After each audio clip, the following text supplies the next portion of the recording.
Assalamualaikum warahmatullahi wabarakatuh. Kami dari kelompok 1 akan membahas tentang perkembangan Islam di dunia dari dulu hingga saat ini. Materi yang akan dibahas dibagi menjadi 4, yaitu ekonomi dunia Islam, politik dunia Islam, pendidikan dunia Islam, serta hikmah dan pengembangan Islam. Sebelumnya, kami akan memperkenalkan anggota kelompok kami. Yang pertama Ananda Masyita absen 3, Maisura Rahma absen 17, Nimas Alfia absen 23, dan Nina Aliati absen 24. Selanjutnya kita akan masuk ke materi yang pertama, yaitu ekonomi dunia Islam. Selama beberapa abad, umat Islam hidup dalam tekanan kaum penjajah barat.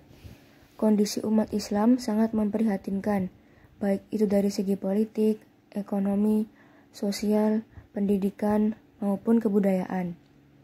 Setelah mulai bangkit dan merdeka, umat Islam berusaha membangun negaranya masing-masing, menentukan masa depan bangsa dan negaranya sendiri, dan menjalin kerjasama yang kuat antara sesama negara Islam untuk menjaga stabilitas keamanan dalam dan luar negeri. Negara-negara Islam bangkit sebagai negara-negara baru yang lebih demokratis dan berdaulat, bebas dari tekanan negara-negara lain, bahkan mulai menggalang solidaritas dan persatuan umat antar sesama negara Islam. Menjelang abad ke-20 Masehi, negara-negara Islam di kawasan Timur Tengah menemukan sumber-sumber minyak bumi dan gas yang memiliki cadangan cukup melimpah.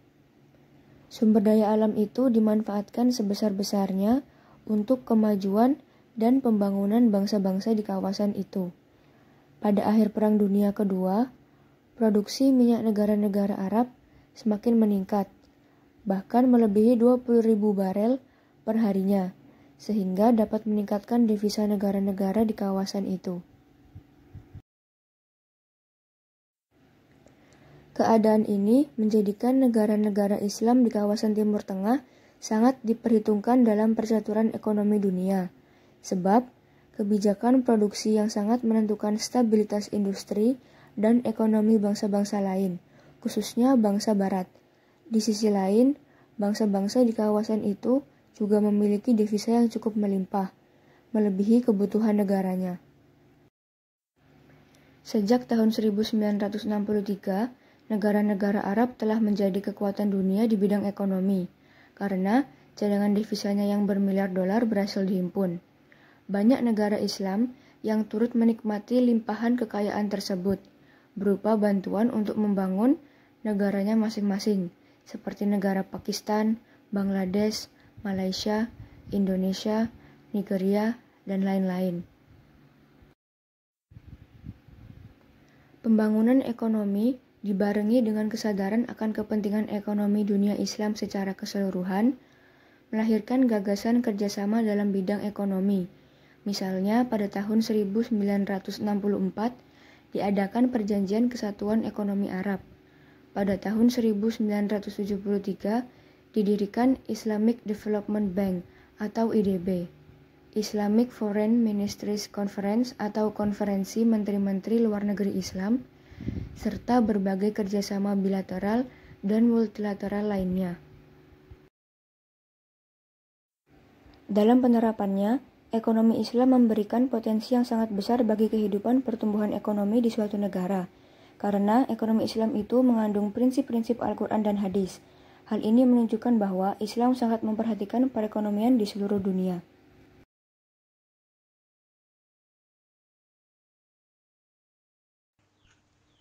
B. Perkembangan politik dunia Islam. Pada awalnya, Islam ditolak oleh kaum Arab. Kaum muslimin dimusuhi utamanya di Mekah. Maka atas inisiatif Nabi serta izin dari Allah, Nabi pun berhijrah ke Madinah. Di Madinah, agama Islam dapat diterima dengan baik, sehingga Islam mulai berkembang di tanah Madinah, lalu perlahan-lahan menyebar ke segala penjuru di muka bumi ini. Seiring berjalannya waktu, Islam mengalami kemajuan yang begitu pesat. Ilmu-ilmu di berbagai bidang muncul. Para ulama banyak bermunculan. supremasi hukum ditegakkan, serta wilayah muslimin yang begitu luas. Zaman ini mencapai puncaknya pada zaman Abbasiyah yang biasanya disebut dengan The Golden Age. Setelah abad ke-13 sampai 18, Islam mulai mengalami kemunduran. Hal ini disebabkan oleh beberapa faktor.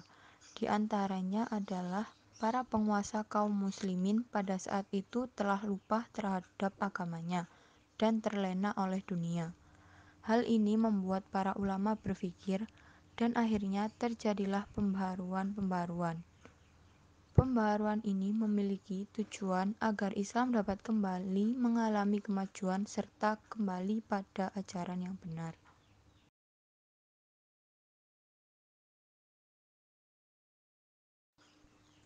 Contoh pembaharuan dalam bidang politik dan pemerintahan. Sebagaimana telah diketahui, benturan-benturan antara Islam dan kekuatan Eropa telah menyadarkan umat Islam bahwa mereka telah tertinggal jauh dari Eropa. Pada abad 19, banyak wilayah Islam seperti di benua Afrika, Timur Tengah, dan India muncul gerakan-gerakan pemurnian pembaharuan. Gerakan itu juga dengan cepat memasuki dunia politik, karena Islam tidak bisa dipisahkan dengan politik.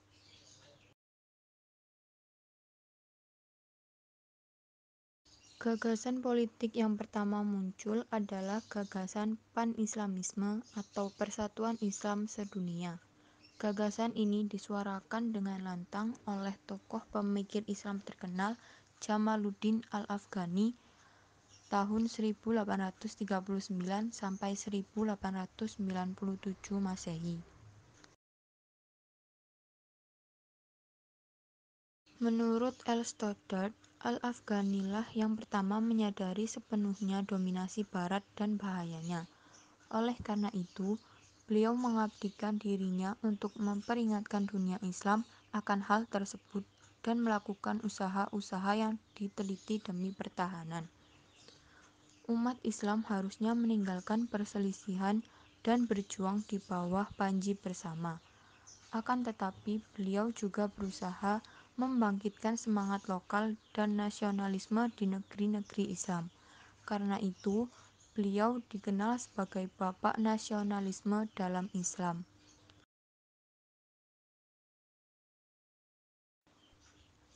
Kesadaran umat Islam secara politik mulai bangkit sejak diadakannya pertemuan umat Islam di Mekkah atas prakarsa organisme pan-Islamisme.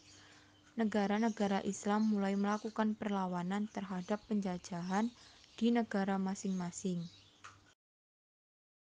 Di Indonesia pun muncul berbagai gerakan umat Islam melawan penjajahan Belanda. Mereka berjuang dengan gigih dan pantang menyerah, seperti Imam Bonjol pada tahun 1821 sampai 1837 Masehi, Pangeran Diponegoro pada tahun 1825 sampai 1830 Masehi, Sultan Ageng Tirtayasa pada tahun 1888 Masehi, dan para tokoh lainnya.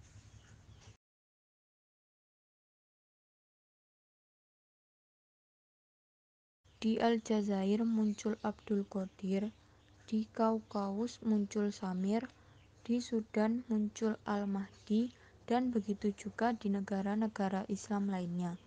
Kebangkitan politik dunia Islam dimanfaatkan oleh kaum muslimin untuk mengusir para penjajah barat dari negaranya masing-masing sehingga mereka dapat meraih kemerdekaan dengan hasil kerja kerasnya melawan penjajahan.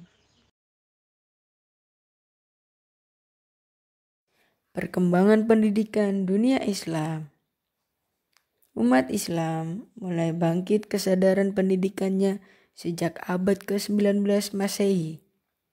Pada saat ini, kaum muslimin di seluruh dunia menyadari keterbelakangannya dan ketertinggalannya dari bangsa barat.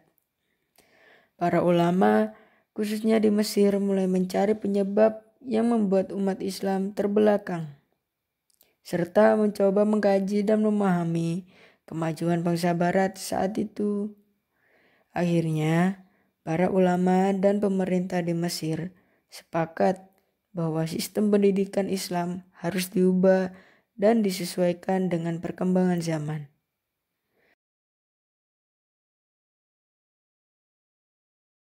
Pemerintah Mesir banyak mengirim para pelajar ke luar negeri, khususnya Eropa, seperti Prancis, Inggris, dan Austria.